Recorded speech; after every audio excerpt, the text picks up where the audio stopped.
If someone had asked me a couple of years ago if I was happy, I would have said yes, of course.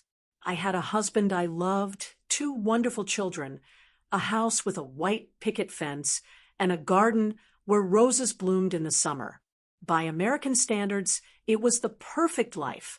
Everyone around us said that Michael and I were the perfect example.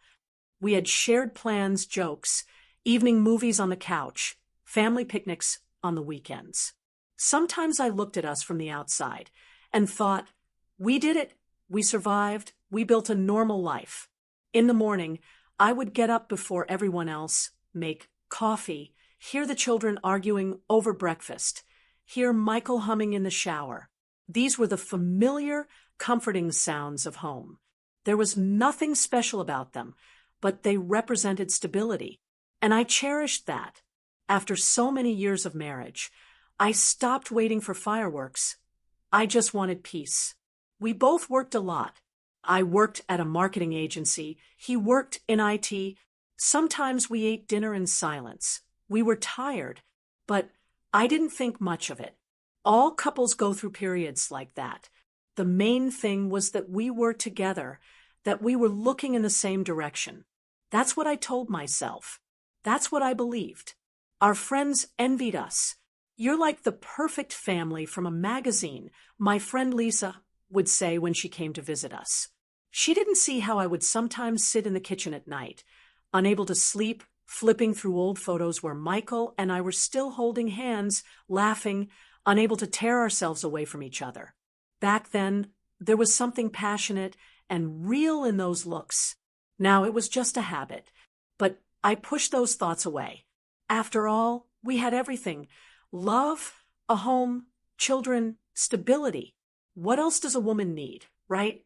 Only somewhere inside. Slowly, very quietly, there was a growing feeling that I was living on autopilot, that I was fulfilling the right roles: wife, mother, employee, but I didn't feel like a woman. I couldn't explain it to anyone because I didn't understand it myself. It wasn't unhappiness.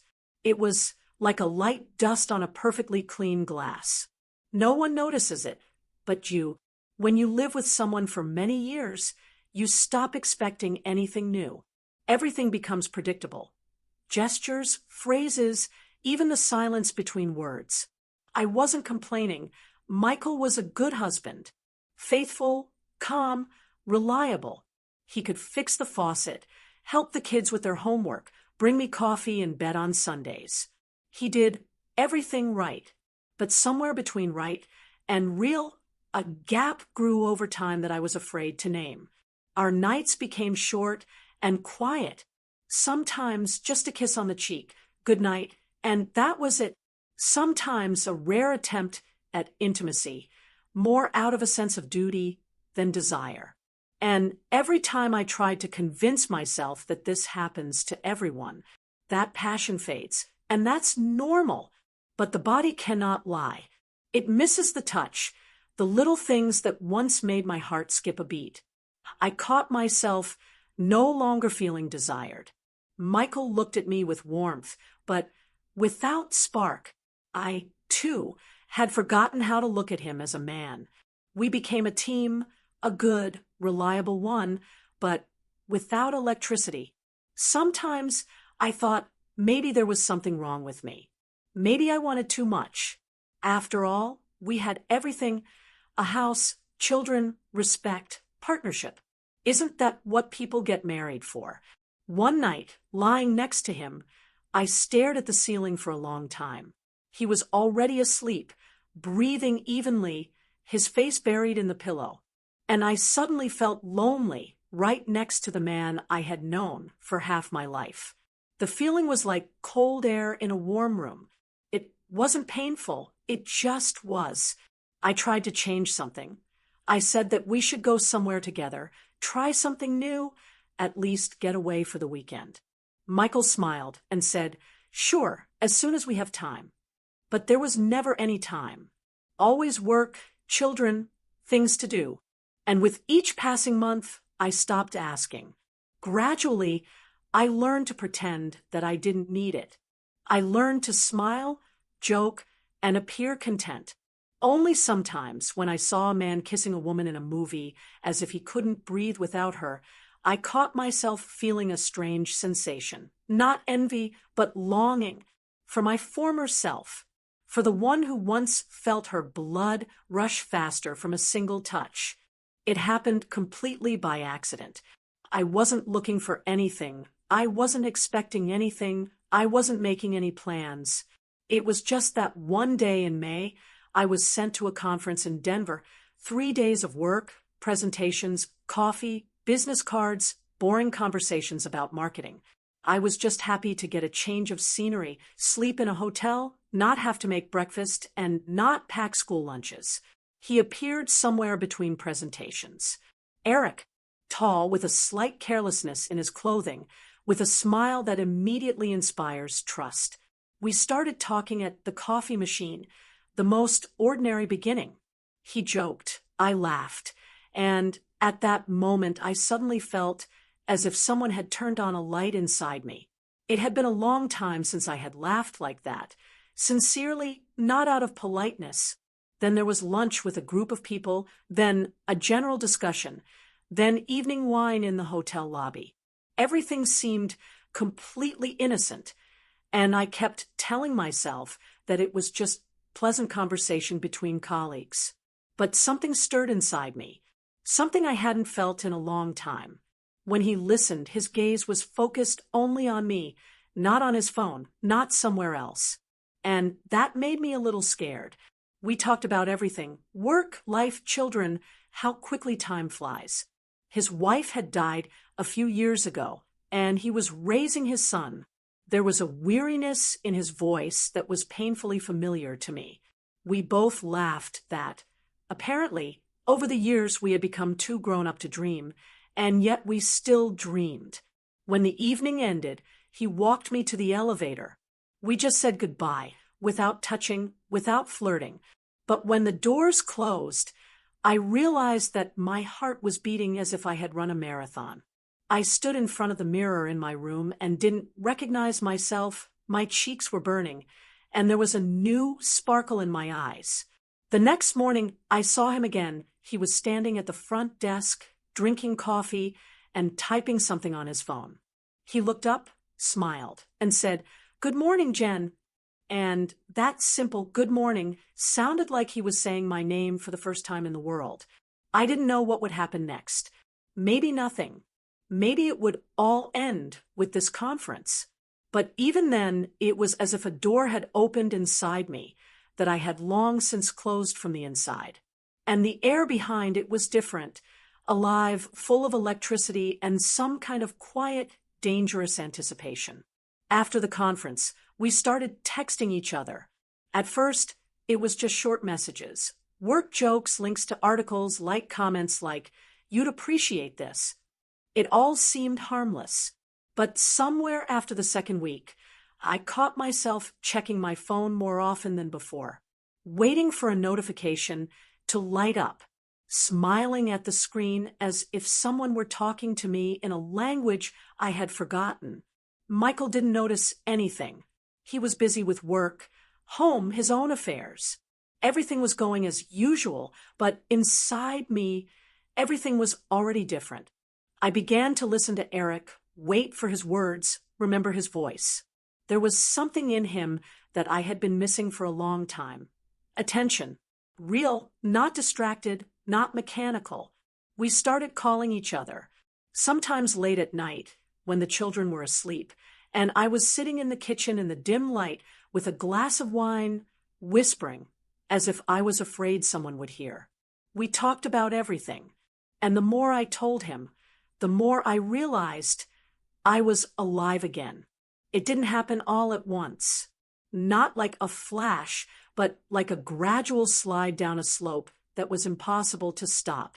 We met again a month later when I flew to Seattle for work. He came there specifically for one day by coincidence. I knew it wasn't a coincidence, and yet I let it happen. When I saw him in the hotel lobby, the world seemed to stop. I didn't think. I just walked over. We stood facing each other in silence, and that silence was louder than any words. His hand touched mine, and I felt as if someone had pressed the reset button. That evening, I crossed the very line I had sworn never to cross. But it didn't feel like cheating. It felt like coming up for air after a long dive underwater. I didn't feel guilty. I felt warmth, alive, real. I didn't think about the future. I didn't think about the consequences. I just wanted to stay in that moment where I was seen, heard, wanted again. When I returned home, everything seemed the same: children, dinners, phone calls, shopping lists. But I was already different. I looked at myself in the mirror and saw a woman with fire in her eyes again. No one around me noticed, but I felt it inside me. A life I had long buried under the word stability had awakened. At first, I thought I wouldn't be able to live with it, that I would feel guilt, anxiety, fear. But everything turned out differently. After that meeting, a strange calmness came over me. I didn't stop loving Michael. I just realized that love can take different forms. With him, it was family, habit, care, shared roots. With Eric, it was fire, breath, life. And for some reason, they didn't interfere with each other. Michael noticed that I had changed. "You seem happy lately," he said one morning as he poured coffee. I smiled and replied, "I guess I'm just less tired." He kissed me on the forehead and said, "That's good." And I thought, if only he knew. I became softer. I stopped getting annoyed over trifles. Before, I could fly off the handle over unwashed dishes, unfinished homework, endless fuss. Now, no. All of a sudden, none of that mattered anymore. I looked at my children and felt calm. At Michael, with gratitude.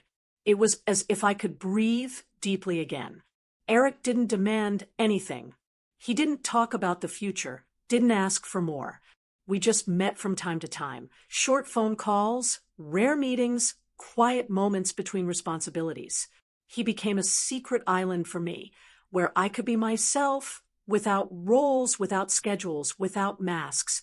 Sometimes I asked myself, won't I ruin everything with this? But every time I came home, I saw how everything around me had become more harmonious. Michael laughed with the children. I cooked dinner. Music played in the house. We became closer than before, even though he didn't know why. Perhaps the paradox is that by finding myself on the side, I brought back the warmth that was missing in the house. It was like restoring balance.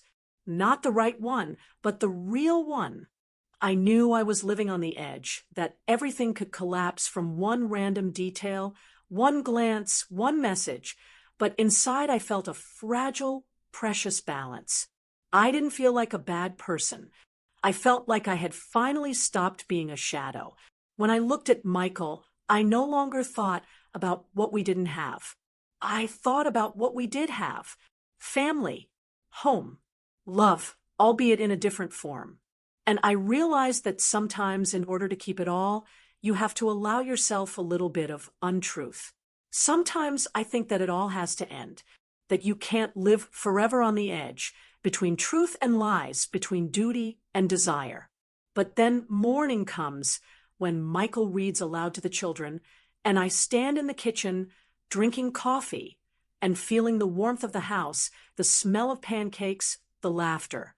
And it seems to me that everything is right, that this is how it should be. I don't know how long it will last. Maybe not long. Maybe until one of us takes a step aside. Eric never demanded promises. He's just there, somewhere between my letters and thoughts, in short messages, in the feeling that someone really sees me. We don't make plans. We don't make vows. We don't have a tomorrow. Only now.